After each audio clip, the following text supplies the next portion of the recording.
Vamos atacar! Corram! Os soldados romanos! Os soldados romanos! Protejam as crianças!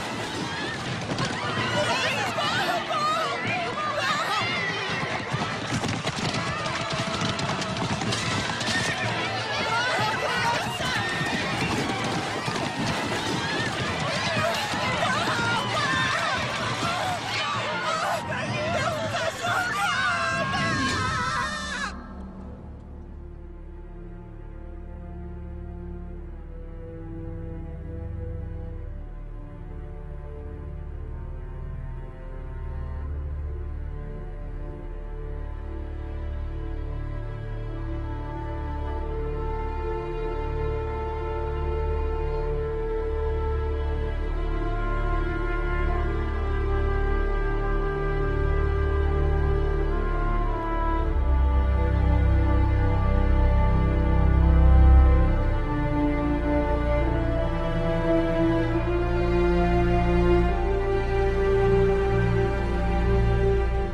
Felizmente, quando se desatou a perseguição, o reinado de Domiciano chegou ao fim.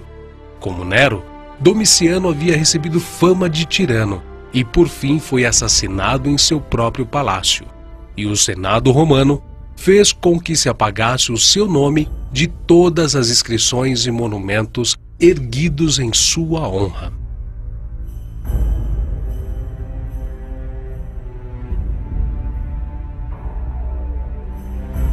Trajano, apesar de manter a mesma política de seus antecessores, foi contudo mais brando para com os cristãos.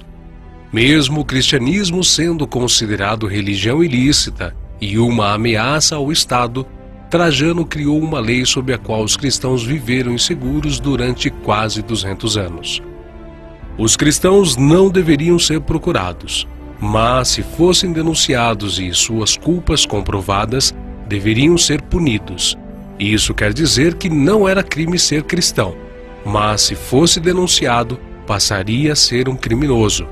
As denúncias poderiam surgir por inveja, cobiça de patrimônio, vingança pessoal, traição e o mais terrível, por ocasião das grandes festas, quando se necessitavam de mais vítimas para os espetáculos nas arenas. Durante o seu reinado, sofreram o martírio Vítalos, que foi enterrado vivo, e Inácio de Antioquia, que foi atirado aos leões na arena de Roma, e antes de ser despedaçado pelos leões, pronunciou a seguinte frase: "Sou o trigo de Cristo, vou ser moído com os dentes de feras selvagens, para que possa ser achado pão puro."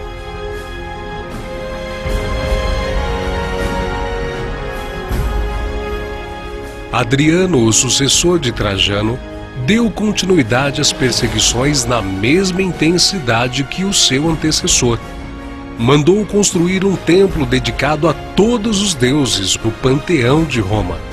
Durante o reinado de Adriano, muitos foram crucificados no Monte Ararat, na Armênia, coroados de espinhos, sendo traspassados com lanças em imitação da paixão de Cristo.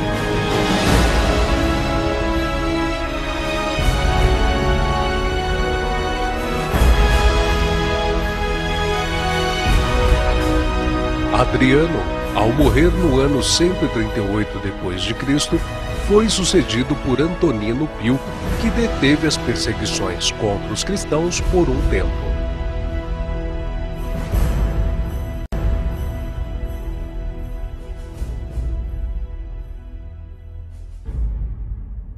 Marco Aurélio subiu ao trono no ano 161 da era cristã. Era um homem de natureza rígida e severa, e embora elogiável no estudo da filosofia e em sua atividade de governo, foi duro e feroz contra os cristãos, e desencadeou a quinta perseguição.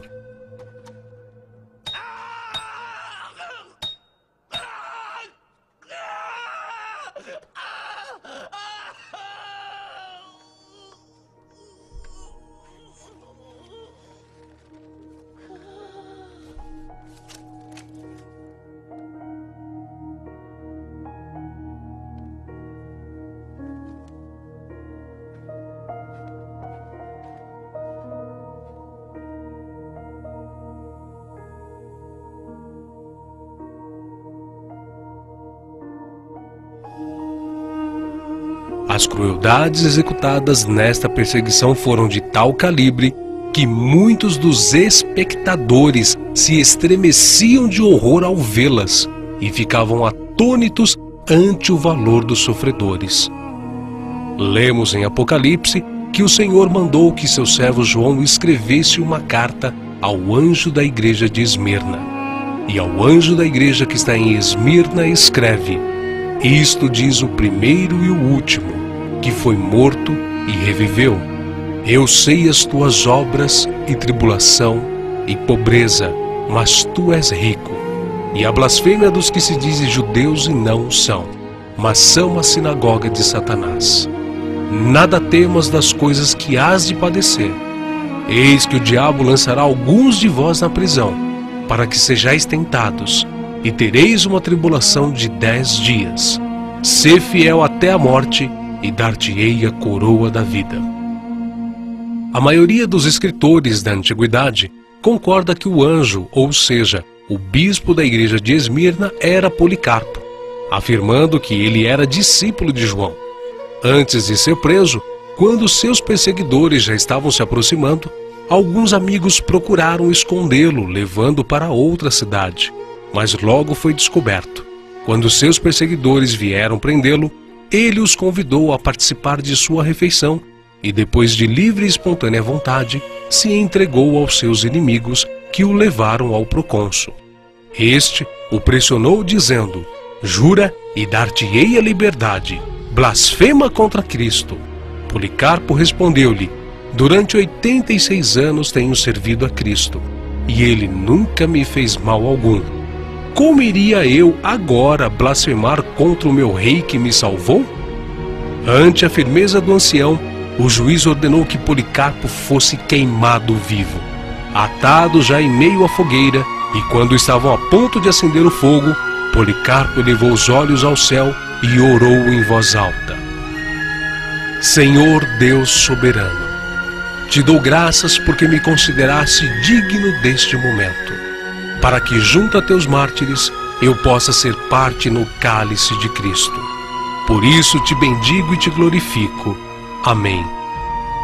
Assim, em meio às chamas, entregou a vida o bispo ancião.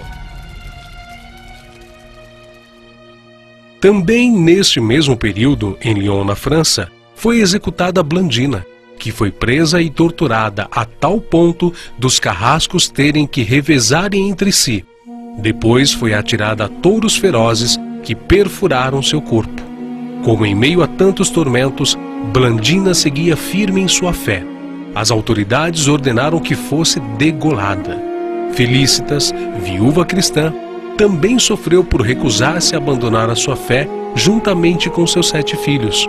Uns foram açoitados até a morte, outros degolados, e ela, por último, decapitada.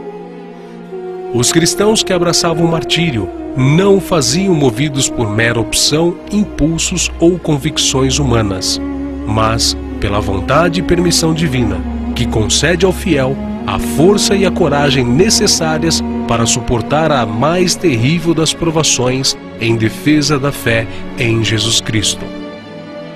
As perseguições produziram uma igreja pura, pois conservava afastados todos aqueles que não eram sinceros em sua confissão de fé.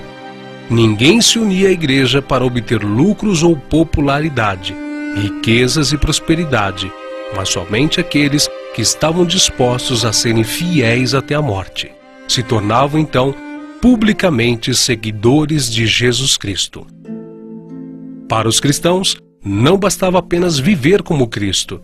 Eles tinham o desejo de morrer como Cristo, por Cristo, com Cristo e em Cristo. Porque a vós vos foi concedido em relação a Cristo, não somente crer nele, como também a padecer por ele. Onde quer que procurassem refúgio, os seguidores de Cristo eram caçados como animais. Eram forçados a procurar esconderijo nos lugares desolados e solitários. A primitiva igreja em Roma poderia ser chamada com razão de Igreja das Catacumbas. Sob a mais atroz perseguição, esses cristãos se conservaram incontaminados em sua fé, privados de todo conforto, excluídos da luz do sol, tendo lar no seio da terra, obscuro mas amigo, não faziam queixa alguma. Antes, com palavras de fé, paciência e esperança, animavam-se uns aos outros a suportar a privação e a angústia. A perda de toda a bênção terrestre não os poderia forçar a renunciar sua crença em Cristo. Provações e perseguições não eram senão passos que os levavam para mais perto de seu descanso e recompensa. Existem várias catacumbas em Roma. Em sua extensão, os arqueólogos já descobriram mais de 1000 quilômetros de galerias, e ainda existem muitas outras. Estas galerias têm uma altura de 2 metros e uma largura aproximada de 1 metro a 1,5 metros, e contém a cada lado várias fileiras de recessos longos, baixos ou horizontais, um acima de outro, ao modo de beliches de barco. Nesses espaços eram colocados os cadáveres e eram bem fechados com uma simples lápide de mármore, ou com várias lajes de terra cozida. Em vários desses sepulcros há gravados nomes e símbolos.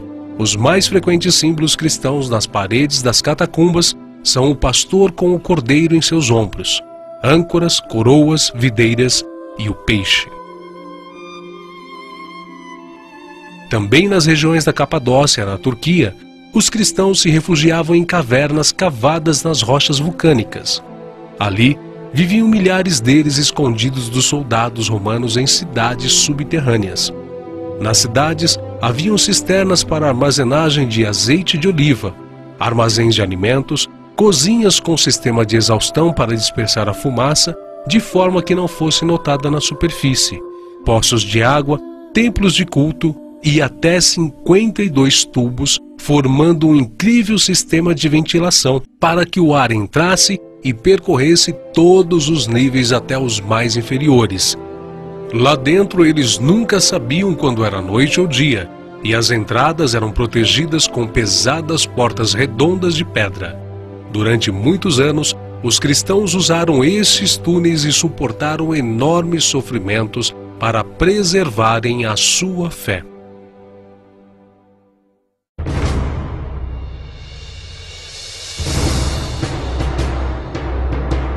Com o imperador Sétimo Severo, foi dado mais um passo em oposição à Igreja. O avanço do cristianismo alarmava os pagãos e reavivaram a mofada calúnia de imputar aos cristãos as desgraças acidentais que sobrevinham. Os cristãos do norte da África foram os que mais sofreram com a crueldade das perseguições sob seu governo. Entre esses estava Perpétua, jovem de 22 anos e mãe de um bebê recém-nascido, e Felícitas, uma mulher casada e em avançado estado de gestação quando foi apreendida. Dias depois da prisão, ela deu à luz a uma menina que depois foi adotada por outra irmã na fé. Para Perpétua e Felícitas, o fim viria através dos chifres de um touro enfurecido. Primeiro, ele atingiu Perpétua, depois foi atrás de Felícitas. Elas levantaram diversas vezes, mas o animal não conseguiu liquidá-las. No fim, Felícitas foi decapitada, e quando chegou a vez de Perpétua, o gladiador tremia e só conseguiu feri-la. Então, ela tomou-lhe a mão e guiou a espada até o seu pescoço, aceitando a morte em nome de Cristo.